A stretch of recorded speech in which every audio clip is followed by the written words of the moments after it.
Às vezes, o silêncio é a resposta mais barulhenta que uma pessoa pode dar. Após 5 anos construindo uma vida, investindo sonhos e tempo em alguém que você acreditava ser seu porto seguro, ouvir que a relação não é tão séria é um golpe que altera o curso de uma existência. Esta não é apenas uma história sobre o fim de um relacionamento, mas sobre o momento exato em que uma mulher decide que não vai mais aceitar migalhas de afeto. É o relato de como uma saída silenciosa pode causar um barulho ensurdecedor na vida de quem ficou para trás, e como a verdadeira vingança não precisa de escândalos, apenas de uma ausência definitiva e de um sucesso inquestionável. Antes de começarmos essa história incrível, não se esqueça de curtir o vídeo, se inscrever no canal e contar pra gente nos comentários de onde você está ouvindo essa história. O som da chuva batendo contra a vidraça do nosso apartamento no Batel sempre teve um efeito calmante sobre mim. Naquela noite de terça-feira, o clima típico de Curitiba parecia emoldurar o que eu acreditava ser o início de um novo ciclo. O cheiro de café recém-passado se misturava ao aroma de alecrim do jantar que eu havia preparado com tanto esmero. Eram 5 anos, 1825 dias dividindo a mesma cama, os mesmos boletos, os mesmos planos de domingo e as mesmas piadas internas que ninguém mais entendia. Murilo estava sentado no sofá de couro legítimo, aquele que compramos juntos em uma promoção de queima de estoque no ano passado.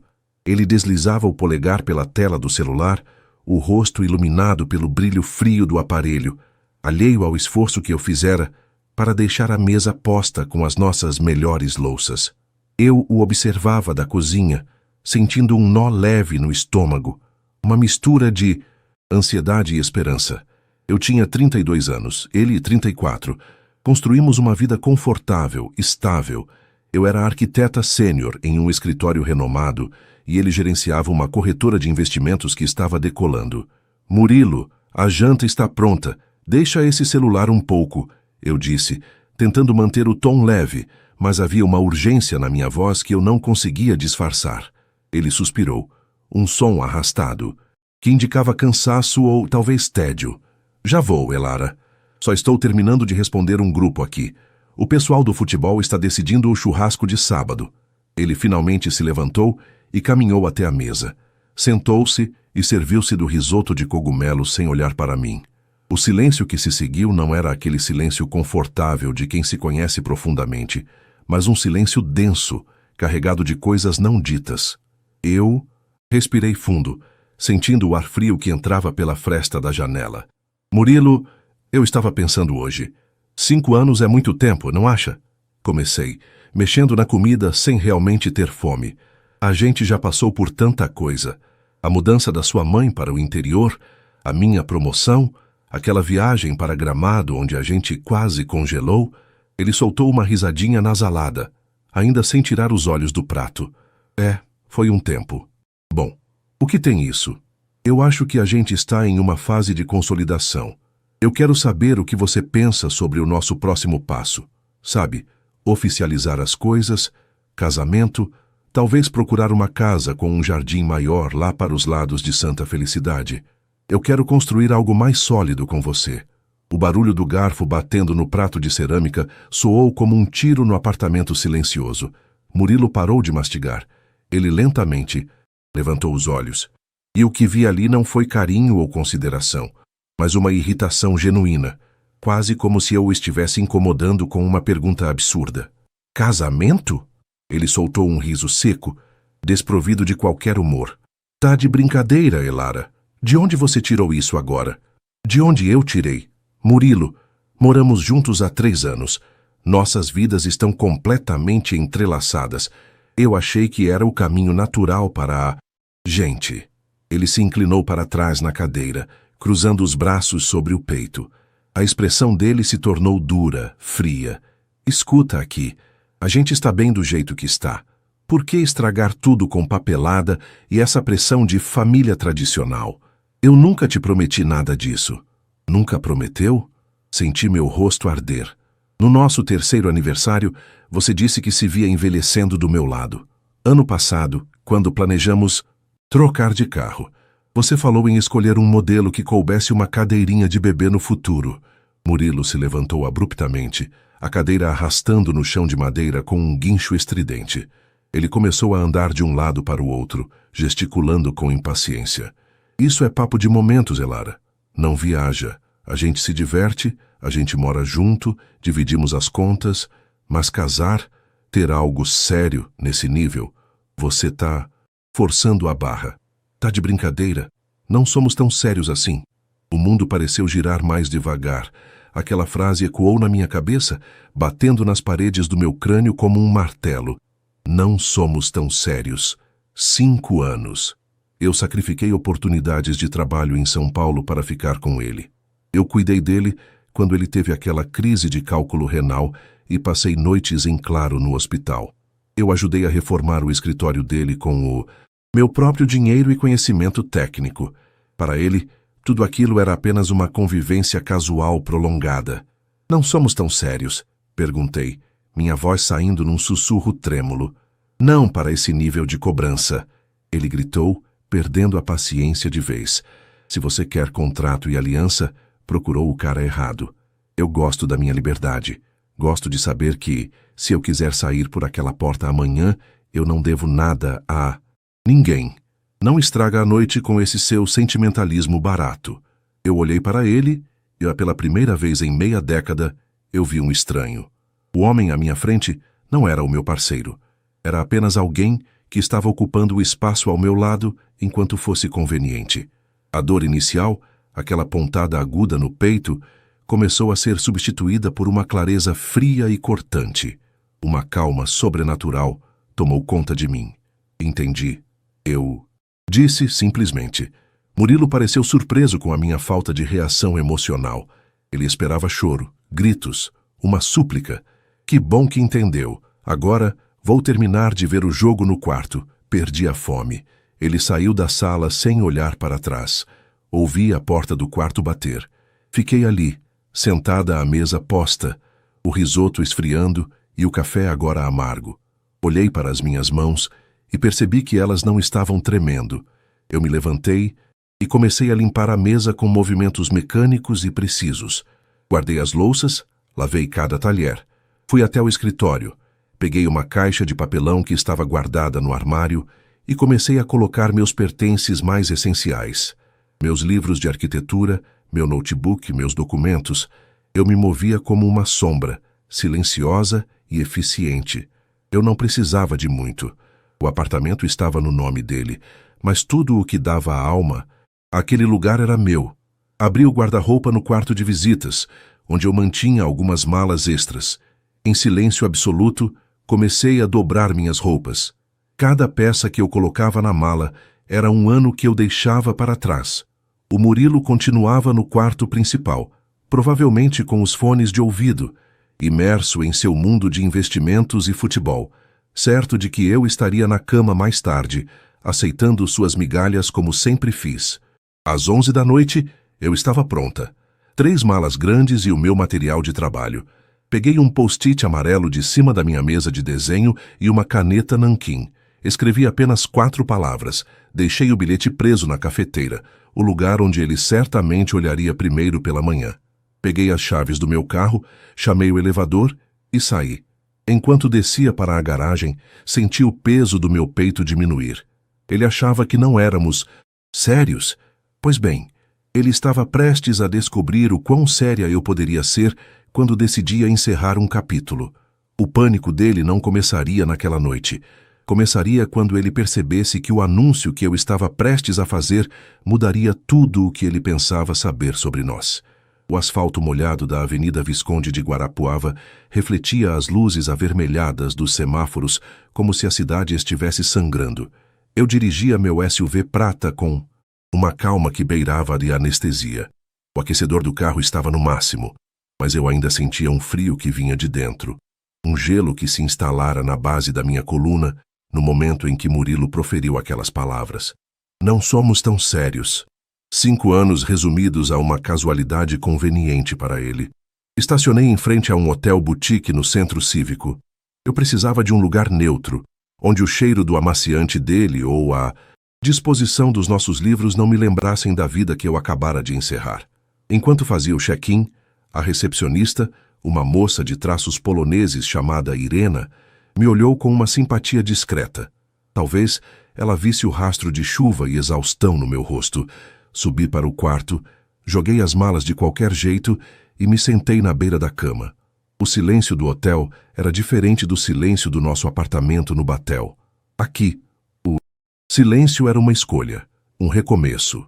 Lá, era uma negligência. Peguei meu celular e abri nossa conta conjunta no banco. Murilo sempre achou que eu era a pá artista e ele o gênio das finanças. Mas ele esquecia que, como arquiteta, eu lidava com orçamentos milionários e logística complexa todos os dias. Eu não ia tirar um centavo que não fosse meu, mas eu ia retirar todo o suporte que o mantinha no topo. Na manhã seguinte, em Curitiba, o céu acordou com aquele tom de grafite pesado, prometendo mais garoa. No apartamento do Batel, o despertador de Murilo tocou às 7 horas, como sempre. Eu sabia exatamente como seria a rotina dele. Ele tatearia o lado vazio da cama, esperando encontrar meu corpo quente, e pensaria que eu já estava na cozinha preparando o suco verde que ele tanto gostava. Ele se levantou, caminhou descalço pelo piso de madeira fria e foi direto para a cozinha. O cheiro de café de ontem ainda pairava no ar, agora velho e rançoso. Ele viu a cafeteira limpa, mas desligada, e então ele viu o post-it amarelo. Entendi. Boa sorte, Murilo. Apenas isso. Nenhuma explicação, nenhum drama, nenhum pedido de desculpas por ter estragado a noite. Ele deve ter rido no início, pensando que eu tinha ido passar o dia na casa da minha irmã em Santa Felicidade para esfriar a cabeça. Ele provavelmente pensou, logo ela volta. Ela não vive sem esse conforto. Mas o pânico não começou com o bilhete. O pânico começou 2 horas depois, quando Murilo chegou na corretora. Ele estava em uma reunião com 2 de seus maiores clientes, o Dr. Arnaldo e o engenheiro Tales, quando o celular dele começou a vibrar incessantemente sobre a mesa de vidro. Eram mensagens no grupo de WhatsApp que ele dividia com os amigos de infância, o Clube do Churrasco. Murilo ignorou as primeiras 10 notificações, mas quando Tales, que estava na reunião com ele, olhou para o próprio celular e franziu o senho, o clima mudou. Tales olhou para Murilo com uma mistura de choque e confusão. Murilo, cara, você viu o que a Elara postou? Tales interrompeu a explicação sobre fundos imobiliários. O que foi agora? Alguma foto de indireta no Instagram? Murilo desdenhou, tentando manter a pose de homem de negócios focado. Não, cara, não é foto. É um anúncio oficial. Saiu no portal de notícias da Associação de Arquitetos e no LinkedIn dela também. Murilo pegou o celular, as mãos subitamente úmidas. Ele abriu o link que os amigos haviam enviado em massa.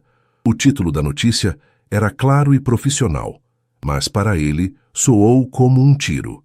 Elara Bittencourt assume diretoria de projeto em Dubai e anuncia encerramento de atividades e venda de ativos em Curitiba. Abaixo do título, o texto detalhava que eu havia aceitado uma proposta que vinha sendo negociada há 6 meses.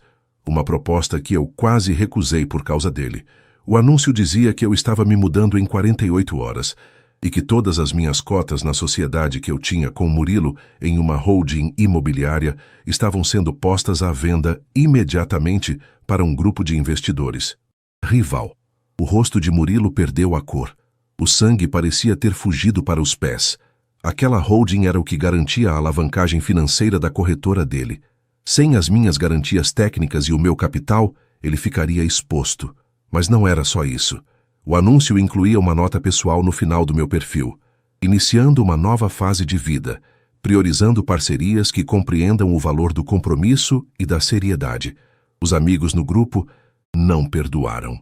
Ué, Murilo, ela vai para Dubai e você fica aqui na garoa? Que história é essa de vender as cotas pros caras da Prime?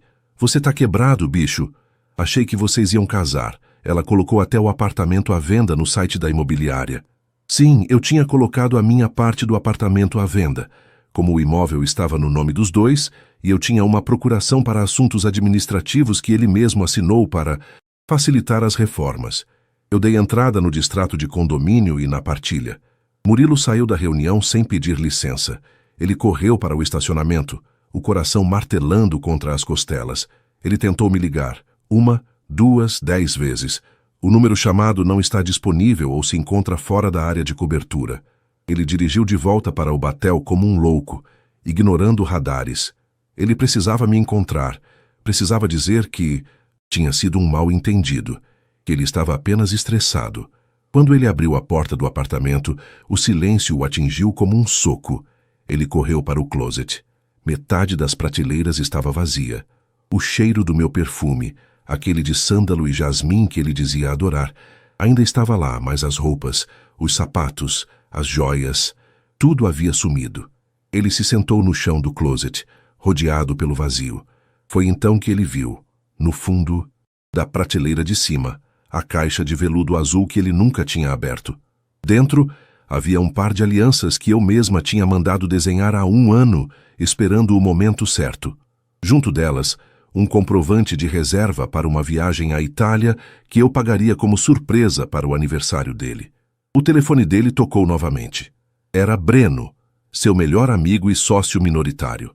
Murilo, onde você está?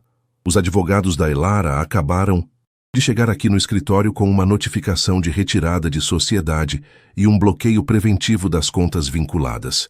Cara, ela tá tirando tudo. O que você fez com essa mulher? Murilo não conseguia responder. Ele olhava para as alianças e para o vazio do quarto. A realidade estava começando a se infiltrar. Eu não era apenas a namorada que morava com ele. Eu era a estrutura, o plano de fundo, o suporte financeiro e emocional. E eu tinha levado tudo isso comigo em uma única noite.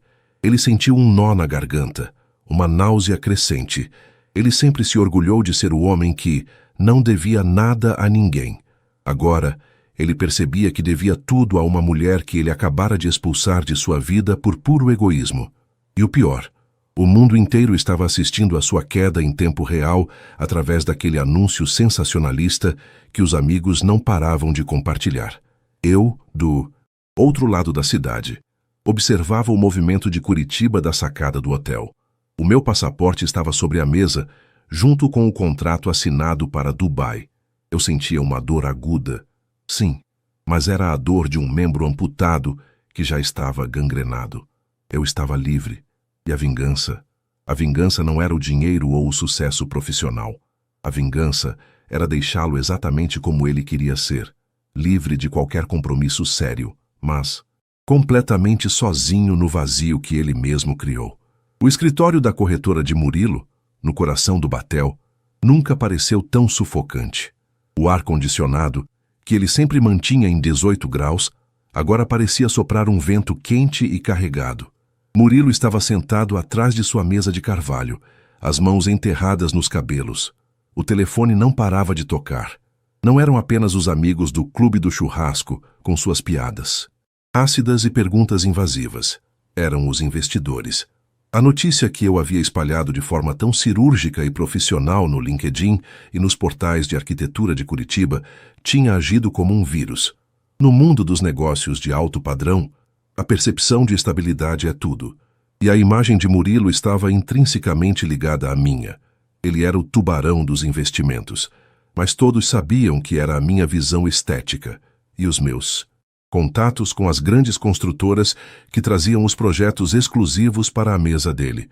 Ao anunciar que eu estava retirando minhas cotas e vendendo minha parte para o Grupo Vanhagem, os maiores rivais de Murilo, eu não estava apenas saindo de casa.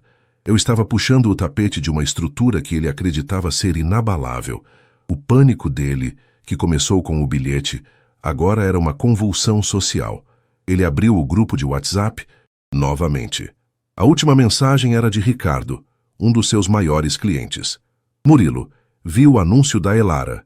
Se ela está saindo da holding e vendendo para os Vanhagem, meu contrato de exclusividade perde o sentido.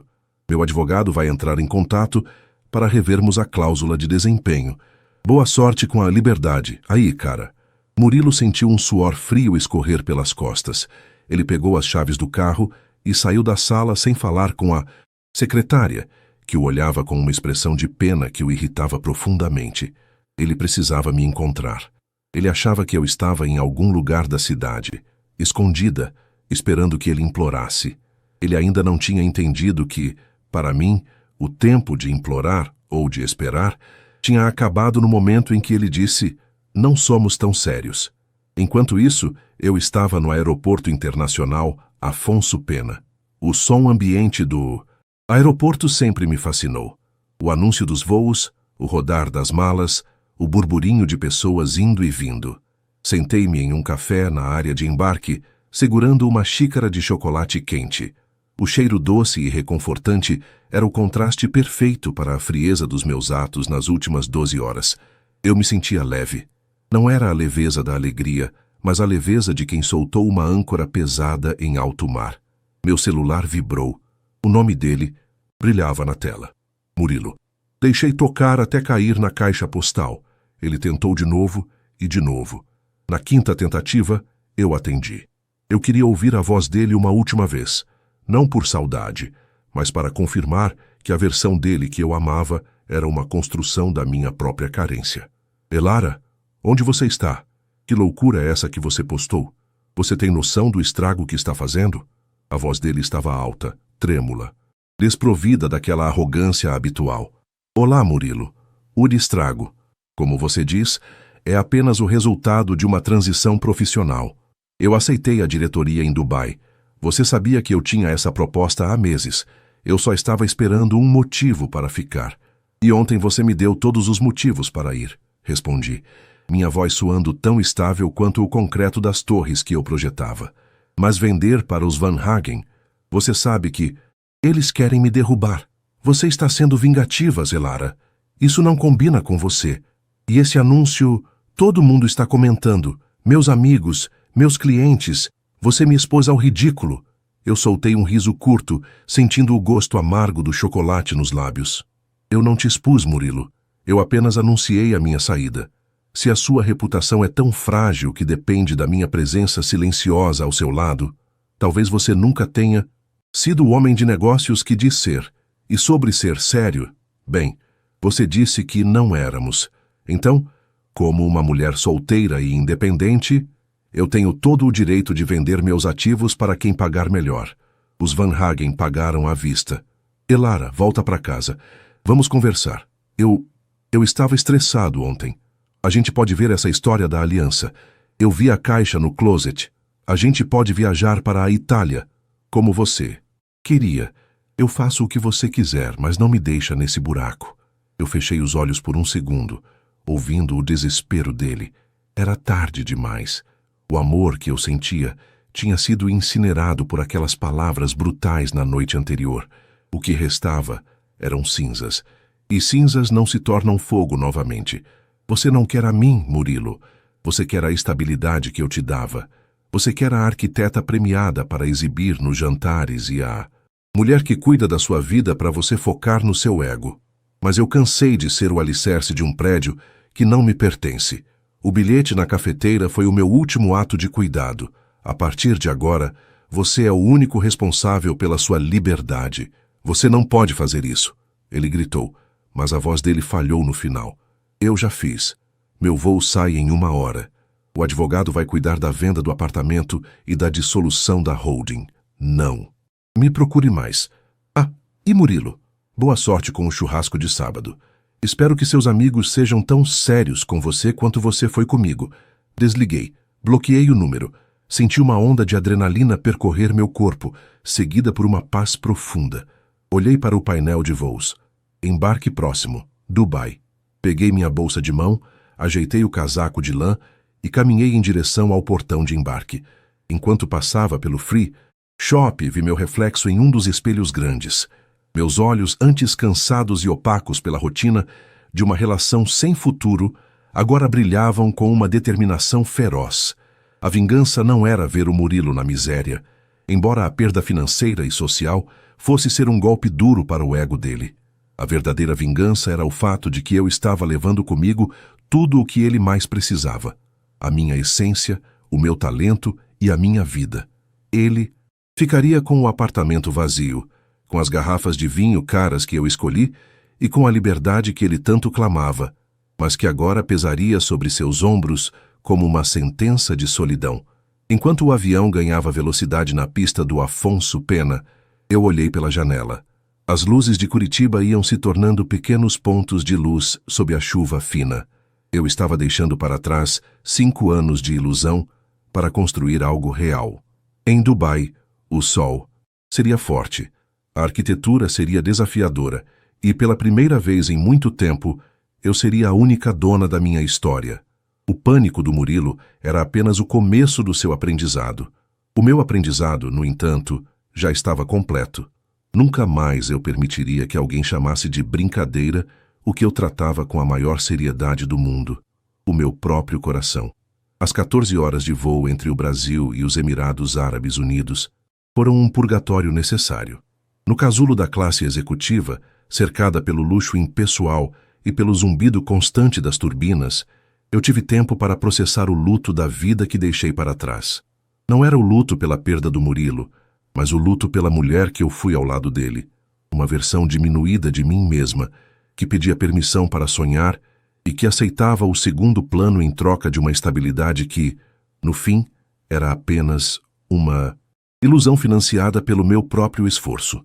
Quando as portas do Boeing 777 se abriram no Aeroporto Internacional de Dubai, o choque térmico foi a primeira confirmação de que eu estava em outro mundo. O ar-condicionado gélido da cabine foi substituído por um bafo de ar quente e úmido, mesmo sendo madrugada. O cheiro de Dubai é único, uma mistura de incenso de oud, combustível de aviação e aquele aroma metálico de construção civil que nunca para. Enquanto eu caminhava pelo mármore polido do Terminal 3, sentia meus pés mais firmes a cada passo. Um motorista particular, segurando uma placa com o meu nome, Elara Bittencourt, me aguardava.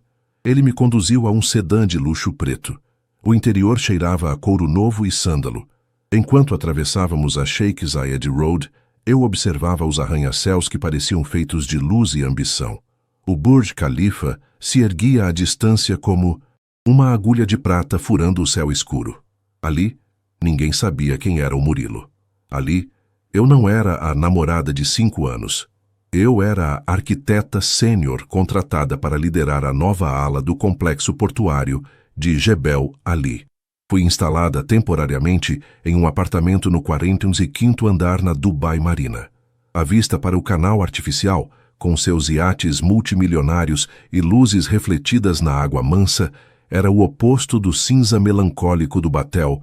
Sentei-me no sofá de linho cru e, finalmente, permiti-me ligar o celular secundário, aquele que eu usava apenas para assuntos profissionais.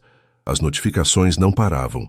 Entre e-mails de trabalho e mensagens de novos colegas, vi um e-mail de Breno, o sócio de Murilo. O assunto era, pelo amor de Deus. Elara. Abri o e-mail, sentindo uma pontada de satisfação fria.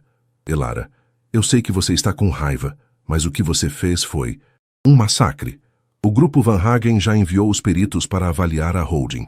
Eles estão sendo agressivos. O Murilo está descontrolado. Ele não apareceu no escritório hoje. E os investidores da Prime estão ameaçando retirar todo o capital da corretora porque o nome dele está sendo ridicularizado nos grupos de networking. Os prints da sua postagem e do seu anúncio de venda circularam até nos fóruns de economia. Ele está dizendo que você planejou isso para destruí-lo. Por favor, me dê um sinal. Podemos renegociar essa venda? Eu digitei a resposta com os dedos ágeis, sem hesitação. Breno, não é pessoal com você, mas é estritamente profissional para mim. Eu não planejei destruir ninguém. Eu planejei a minha carreira. Se o Murilo se sente destruído pela minha ausência, ele deveria ter considerado isso antes de dizer que a nossa relação era apenas uma convivência sem seriedade. Os Van Hagen fizeram a melhor oferta. O negócio está fechado legalmente. Boa sorte com a corretora. Enviei o e-mail e bloqueei o remetente. O pânico dele não era mais meu problema. No dia seguinte, tive minha primeira reunião presencial na sede da incorporadora. O escritório ficava em um prédio todo envidraçado com vista para o Golfo Pérsico. Fui recebida por Zain Al-Farsi, o diretor de operações. Ele era um homem de cerca de 45 anos. de gestos precisos e um olhar que transmitia um respeito imediato. Seja bem-vinda, arquiteta Bittencourt, disse Zane, em um inglês impecável com um leve sotaque árabe. Acompanhamos seu trabalho na revitalização do Centro Histórico de Curitiba e na holding de investimentos imobiliários. Sua visão técnica para a alavancagem de ativos é exatamente o que precisamos aqui. Obrigada, Zane. Estou pronta para começar. Quero focar 100% neste projeto, respondi, apertando a mão dele. Soubemos que sua vinda foi rápida. Alguns rumores no mercado brasileiro dizem que você deixou grandes parceiros para trás. Ele comentou com uma curiosidade elegante, enquanto me servia um café árabe perfumado com cardamomo. Eu não deixei parceiros, Zane. Eu deixei um peso morto. Para construir algo grandioso, o solo precisa estar limpo de fundações instáveis. Zane sorriu, parecendo satisfeito com a resposta. Gosto da sua clareza. Aqui em Dubai, nós valorizamos a seriedade acima de tudo. Se você diz que o solo está pronto, eu confio. Enquanto a reunião prosseguia e eu mergulhava em plantas baixas e cálculos estruturais de um projeto de 2 bilhões de dólares. Em Curitiba, a temperatura caía para 4 graus. Imaginei o Murilo no nosso, agora dele, apartamento vazio.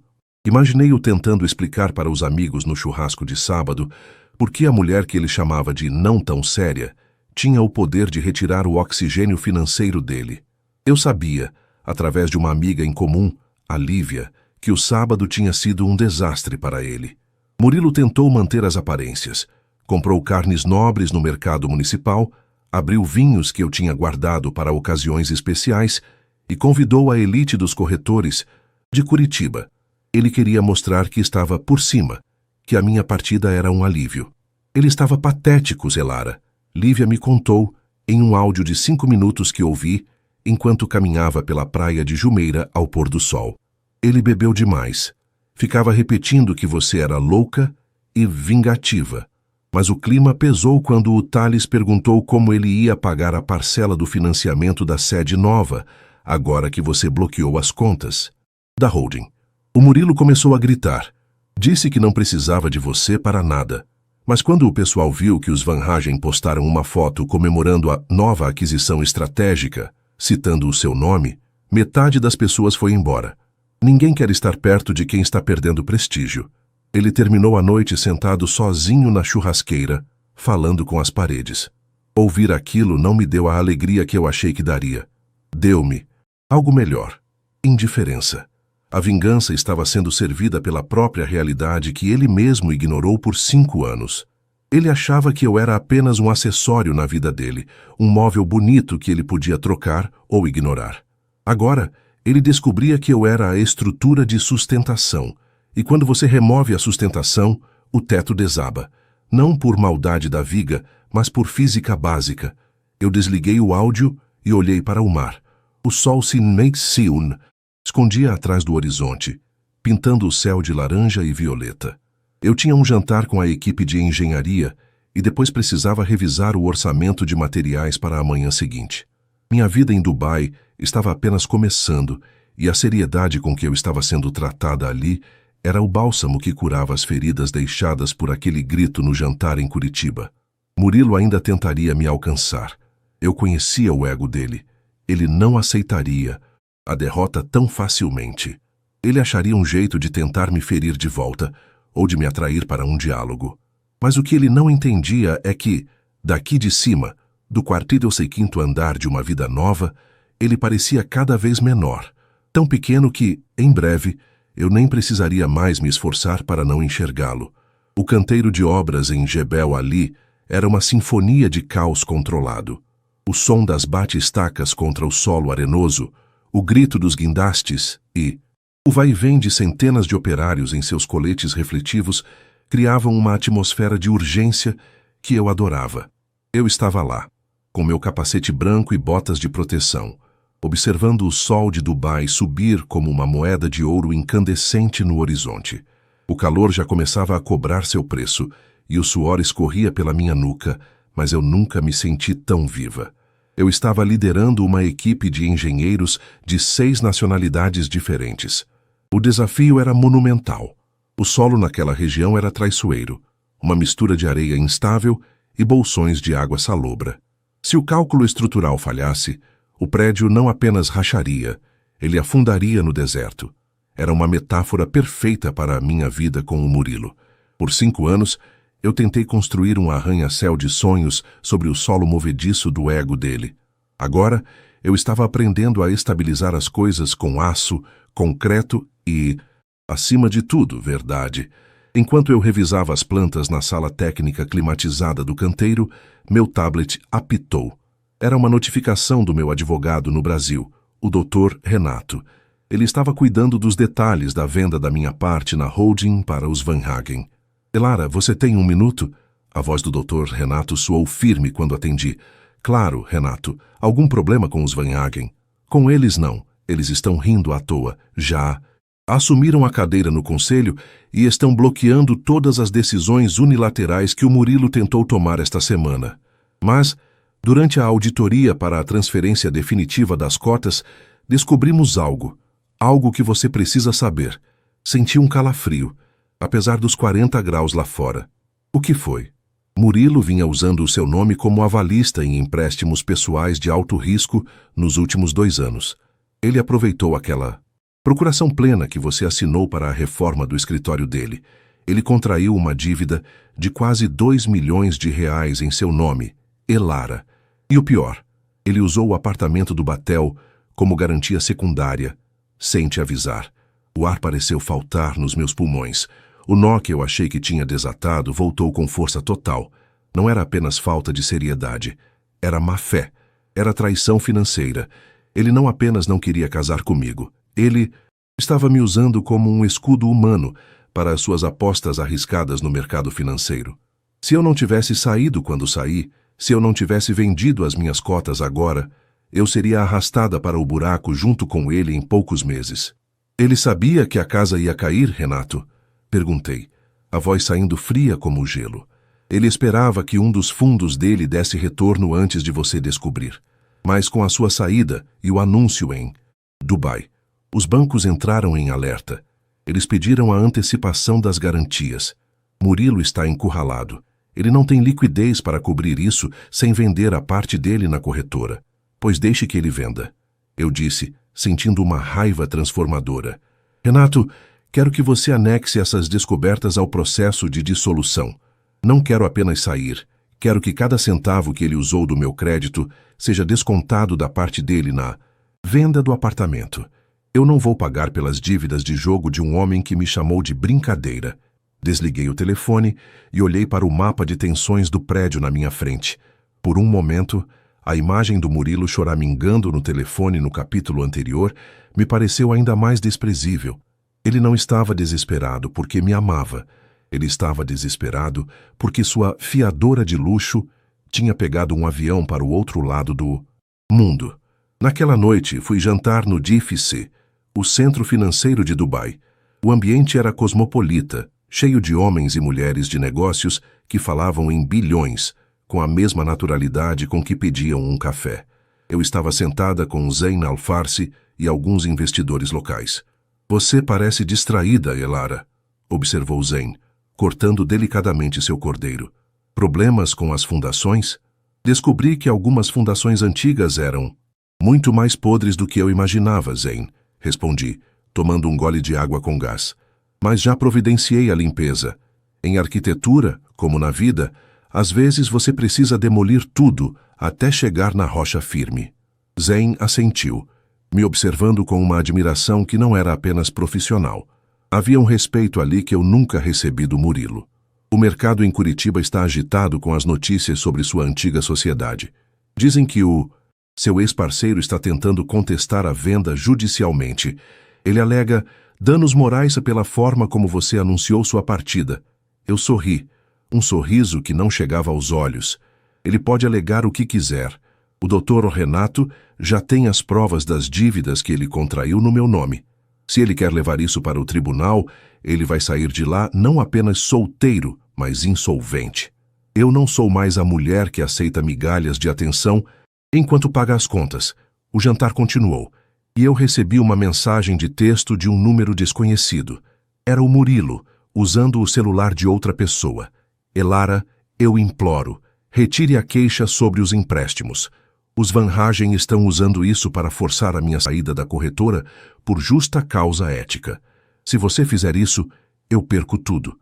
Minha carreira acaba aqui. Eu te amo, por favor. Lembre dos nossos 5 anos. Eu estava apenas com medo de casar, não sou um criminoso. Eu li a mensagem e senti uma náusea profunda. Ele ainda tentava usar o amor como moeda de troca para encobrir um crime financeiro. Digitei a resposta sem piscar. Você disse que não éramos tão sérios, Murilo. Pois bem, um processo judicial por fraude é a coisa mais séria que você vai enfrentar na vida. Não me procure mais. De agora em diante, fale apenas com os meus advogados. E sobre os seus 5 anos, eles acabaram de ser quitados com os juros da dívida que você me deixou. Adeus. Bloqueei o novo número. Naquela noite, não consegui dormir de imediato. Fiquei na sacada do meu apartamento na marina, ouvindo o som distante dos motores dos iates. O vento do deserto soprava, trazendo um pouco de areia que brilhava sob os refletores. Eu estava em Dubai, no topo da minha carreira, enfrentando o maior desafio técnico da minha vida. E, curiosamente, a dor que eu sentia pelo Murilo tinha sido substituída por uma clareza absoluta. Ele achava que eu era frágil. Ele achava que o meu silêncio era submissão. Ele estava prestes a descobrir que uma arquiteta sabe exatamente onde bater para derrubar uma parede condenada. E o prédio dele estava ruindo, andar por andar, enquanto eu começava a projetar o meu primeiro arranha-céu em solo firme. Em Curitiba, a geada cobria os parques. No Batel, o apartamento que um dia foi o nosso lar agora era um campo de batalha jurídico. Murilo estava descobrindo que a liberdade que ele tanto queria tinha um custo que ele não podia pagar. A vingança não era o que eu estava fazendo com ele. A vingança era o que ele estava sendo obrigado a enfrentar sem ter a mim para segurar sua mão. O sol de Dubai não tem piedade. Às 10 da manhã, a luz reflete nos prédios de vidro com uma intensidade que obriga qualquer um a usar óculos escuros de alta proteção. Eu estava no topo da estrutura de aço da nova ala portuária, sentindo o vento quente vindo do Golfo que agitava o meu colete de segurança. O som das máquinas lá embaixo era um lembrete constante de que, enquanto a vida de alguém desmoronava em Curitiba, um império estava sendo erguido aqui pelas minhas mãos. Eu segurava o tablet, revisando os ajustes finais na fundação. A seriedade que Murilo tanto desdenhou era agora a minha maior moeda de troca. Meu celular pessoal, que eu mantinha em modo silencioso a maior parte do tempo, vibrou com uma notificação de um aplicativo de notícias de Curitiba. A manchete me fez parar por um instante, o coração dando uma batida errática antes de se acalmar. Crise na corretora Bittencourt, em associados. Sócios minoritários. Pedem dissolução após escândalo de má conduta financeira. Eu não senti pena. Senti o peso de uma justiça que demorou 5 anos para se manifestar. Desci da estrutura e fui para o container climatizado que servia de escritório de campo. O cheiro de café árabe e o barulho do ar-condicionado central me acolheram. Abri o WhatsApp e vi que o grupo Clube do Churrasco estava em chamas. Eu nunca saí do grupo. Eu apenas o silenciei. Eu queria que eles vissem o meu sucesso, enquanto eu assistia de camarote à queda do macho alfa da turma. A mensagem que disparou o pânico final no grupo não foi minha, mas do Thales, o engenheiro que antes era o braço direito do Murilo nas rodadas de negócios. Thales, gente, vocês viram o edital que saiu hoje no Diário Oficial? O apartamento do Batel vai a leilão judicial em 30 dias. O Murilo não conseguiu cobrir o rombo que fez no nome da Elara, e o banco não aceitou renegociar. Ele está sendo despejado. O silêncio que se seguiu no grupo por alguns minutos foi ensurdecedor. Depois, a enxurrada de comentários. Breno, eu avisei. Tentei falar com ele 1000 vezes, mas ele se trancou naquele apartamento com 2 garrafas de uísque e não atende ninguém. A corretora já era. Klaus Van Hagen comprou a carteira de clientes por uma miséria. O Murilo assinou tudo. Ontem, chorando como uma criança. Ricardo, que loucura! A Elara era o cérebro daquela operação toda. O cara achou que era o dono do mundo e agora não tem nem onde morar. Alguém falou com ele? Eu fechei o aplicativo. O anúncio que o Murilo tanto temia, o de que ele era uma fraude, agora era público e oficial. Ele não era apenas o ex-namorado que não queria casar. Ele era o investidor que faliu por causa do próprio ego. Meu advogado, o doutor Renato, me ligou logo em seguida. A voz dele estava calma, quase triunfante. Elara, temos a assinatura final do juiz. Como o Murilo usou seu nome indevidamente, conseguimos reverter todo o lucro da venda da holding dos Van Hagen para uma conta blindada. Você não apenas limpou seu nome, como a indenização por danos morais e materiais que ele terá que pagar, vai consumir o que sobrou da venda da corretora dele. Ele está saindo dessa história com uma mão na frente e outra atrás. E o apartamento, Renato? Perguntei, olhando pela janela para o horizonte de Dubai. Os Van Hagen compraram a dívida com o banco. Eles vão transformar o lugar em um escritório de luxo para a nova sede deles. O Murilo tem até sexta-feira para retirar o que restou das coisas dele. Ele tentou ligar para o meu escritório, pedindo o seu endereço em Dubai. Ele disse que precisa te ver olho no olho para pedir perdão. Eu respirei fundo, sentindo o ar frio do escritório de campo. Diga a ele que Dubai é muito grande, mas não há espaço aqui para quem não sabe o significado da palavra compromisso. Se ele quiser me ver, olho no olho, que olhe para as plantas dos prédios que estou construindo. É o único lugar onde o meu nome ainda será visto com respeito. Naquela tarde, recebi uma mensagem da Dona Valéria, a mãe do Murilo. Ela era uma mulher doce, de quem eu sempre gostei, mas que vivia sob a sombra da arrogância do filho. Elara, minha querida, eu não sei o que dizer.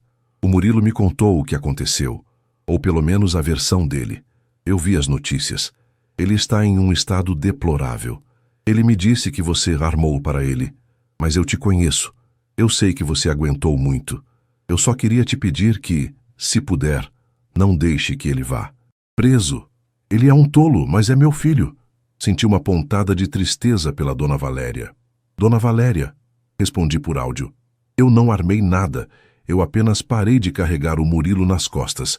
A lei está apenas fazendo o que ele deveria ter feito anos atrás. Assumir a responsabilidade pelas suas ações. Eu não desejo que ele vá preso, mas eu também não vou mais salvá-lo. Ele teve 5 anos para ser um homem sério. Ele escolheu ser uma brincadeira. Sinto muito. O capítulo final da nossa história de amor estava sendo escrito com a tinta fria dos processos judiciais e o silêncio de um aeroporto internacional. Eu estava vivendo uma vida que ele nunca imaginou que eu seria capaz de construir sem ele. Em Curitiba, a geada de julho estava sendo a mais rigorosa dos últimos anos. Imaginei Murilo empacotando as poucas roupas que sobraram no closet vazio, ouvindo o eco das suas próprias palavras. Não somos tão sérios. Ironia do destino. O fim de tudo foi a coisa mais séria que já aconteceu com ele. Naquela noite, fui convidada para um evento de gala no Burj Al Arab. O código de vestimenta era formal. Escolhi um vestido de seda azul profundo, da cor do Mar do Golfo, e usei apenas um par de brincos de safira que eu mesma comprei com meu primeiro bônus em Dubai. Enquanto eu caminhava pelo tapete, vermelho, cercada por arquitetos de renome mundial e investidores que realmente sabiam o valor de uma palavra empenhada, percebi que o pânico do Murilo não me alimentava mais. Eu não precisava mais da vingança para me sentir completa. O sucesso, a paz e a liberdade de acordar em um lugar onde eu era respeitada pelo meu talento e não pela minha utilidade financeira eram a maior reparação que eu poderia receber. Entretanto, o destino ainda tinha um último encontro reservado para nós, um que fecharia o ciclo de vez e mostraria quem, de fato, tinha ficado com a última palavra. O anúncio final de que a brincadeira tinha acabado de forma definitiva para Murilo estava prestes a ser feito em rede nacional, e eu seria a protagonista, mas não da forma que ele esperava. 1 ano se passou desde que o som dos pneus do meu SUV rasgou o asfalto molhado de Curitiba em direção ao aeroporto. 12 meses, 365 dias, em que cada amanhecer no deserto serviu para cauterizar as feridas abertas por 5 anos de uma entrega unilateral. Hoje, o sol de Dubai não arde mais na minha pele. Ele me ilumina. Estou parada no terraço da torre principal do complexo portuário de Jebel Ali, o projeto que agora é conhecido mundialmente como a Joia do Golfo. O vento do entardecer sopra suave, trazendo o cheiro do salitre e o burburinho de uma cidade que nunca dorme e nunca duvida de sua própria grandeza. Ao meu lado, Zain Al-Farsi observa o horizonte. Ele não é apenas meu sócio agora, mas um amigo que me ensinou que o respeito é a fundação de qualquer estrutura duradoura. Você conseguiu, Elara, ele diz, sua voz calma e grave, carregada de uma sinceridade que eu levei anos para encontrar em um homem. Amanhã, a inauguração será transmitida para mais de 50 países. Você não é mais apenas uma arquiteta talentosa do Brasil. Você é a mente que redesenhou a logística do Oriente Médio. Eu sorrio, sentindo o peso da medalha de mérito arquitetônico que recebi na noite anterior. O metal dourado é frio contra a minha pele, mas o sentimento que ele evoca é de um calor profundo. Sabe, Zain, houve um tempo em que eu achava que o meu valor era definido pelo compromisso de outra pessoa comigo. Hoje, eu entendo que a seriedade que eu buscava nos outros era, na verdade, a seriedade que eu precisava ter comigo mesma. Enquanto a noite cai e as luzes de LED da torre começam a pulsar em tons de azul e dourado, meu pensamento voa, inevitavelmente, para o outro lado do oceano. Em Curitiba, devem ser 9 da manhã. Imagino a cidade acordando sob a névoa fria, as pessoas caminhando apressadas pela rua 15 de novembro. Recebi o relatório final do Dr. Turrenato nesta manhã via e-mail. A partilha acabou. A justiça, lenta mas implacável como a erosão de uma rocha, finalmente terminou de esculpir o destino de Murilo. O apartamento do Batel foi arrematado pelos Van Hagen. Murilo foi forçado a se mudar para um pequeno estúdio de 30 metros quadrados no bairro Portão, um lugar que ele costumava desprezar nos seus tempos de grande investidor. A corretora dele foi absorvida. O nome dele foi manchado nos registros do Banco Central e a maioria dos amigos do Clube do Churrasco desapareceu assim que o prestígio e o uísque caro acabaram. Soube que ele agora trabalha como consultor autônomo, tentando reconstruir a vida a partir das cinzas do seu próprio ego. O pânico dele deu lugar a uma melancolia crônica. Ele tentou me enviar uma última carta, escrita à mão, que o Dr. Renato digitalizou e me enviou apenas para registro. Eu a li enquanto tomava meu café da manhã. Nela, Murilo não falava mais em brincadeira. Ele usava palavras como vazio, arrependimento e perda. Ele escreveu que cada vez que vê uma notícia sobre o sucesso de Dubai, ele sente um aperto no peito, percebendo que ele teve a mulher que construiu aquilo tudo e a deixou escapar por medo de um papel assinado. Eu não senti o prazer da vingança ao ler. Aquelas linhas, senti algo muito mais poderoso, a libertação. A vingança é um fogo que precisa ser alimentado pela raiva. A superação é uma luz que brilha por conta própria. Eu não precisava que o Murilo sofresse para que eu fosse feliz. O sofrimento dele era apenas a consequência natural de alguém que escolheu viver na superfície enquanto eu mergulhava fundo. Naquela noite, a inauguração foi um espetáculo de luzes e sons. Eu estava no palco, diante de câmeras de TV e autoridades mundiais. Quando o mestre de cerimônias anunciou meu nome, eu caminhei com uma confiança que não era forjada. Eu olhei para a câmera principal, sabendo que, em algum lugar do Brasil, em uma tela de celular ou em uma TV de lanchonete, Murilo poderia estar assistindo. Eu não dediquei o prêmio a ele, nem fiz menções veladas. Eu apenas falei sobre o poder de construir bases sólidas e sobre como a arquitetura, assim como a vida, exige coragem para demolir o que está condenado para dar lugar ao novo. Depois do evento, fomos comemorar em um restaurante privativo no deserto, sob uma tenda de luxo rodeada por tochas. Estávamos eu, Zain e uma nova rede de apoio que eu construí.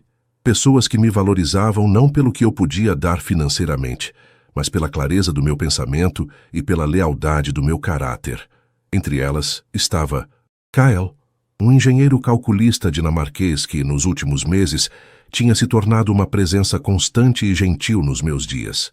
Kael se aproximou de mim com uma taça de suco de romã espumante. Um brinde à mulher que não tem medo das alturas, ele disse, seus olhos claros refletindo a luz das chamas. E um brinde a quem sabe que a altura só é segura quando o alicerce é real, respondi, brindando com ele.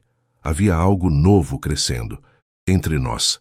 Não era a urgência desesperada que eu sentia com o Murilo, mas uma construção lenta, respeitosa e, sim, extremamente séria.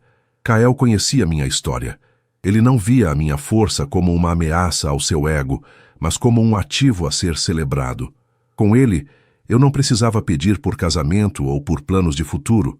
Os planos eram feitos em conjunto, como as vigas de um prédio que se apoiam mutuamente para alcançar o céu.